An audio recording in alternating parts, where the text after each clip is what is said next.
দেখো কেউ যদি বলে তোর বাড়িতে আগুন লেগে গেছে, আচ্ছা, তা আমি আগুনটা নেবো, দেখবো তো ঘরে আগুন লেগেছে কিনা, একদম যে বলেছে তার পিছনে দৌড়াবো, তাই নাকি? একদম। তো প্রশ্নটা হলো এটাই যে কোথায় কি বলছে সেটা নিয়ে আমার চললে চলবে না, আমাকে আমার কাজটা করে যেতে হবে।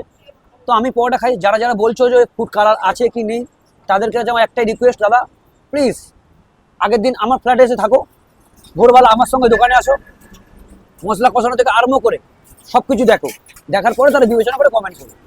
কোনো দোকানদার তো বলবে না তার বাড়িতে এসে থাকো। আমি একমাত্র ট্রান্সফার টিম থেকে সুবোধ বলছি, তুমি আমার ফ্ল্যাটে 2 দিন এসে থাকো, তারপরে তুমি দেখো।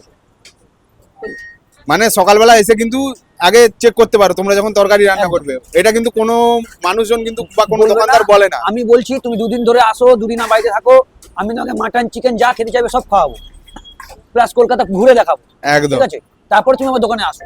মানে তুমি তোমার নিজের খরচাতেও রাখবে, খাওয়াবে, থাকবে, তারপর তুমি দোকানের জিনিসও দেখাবে, এটা কিন্তু কোনো দোকানদার বলে না। আমি বললাম, আমি দেখাবো।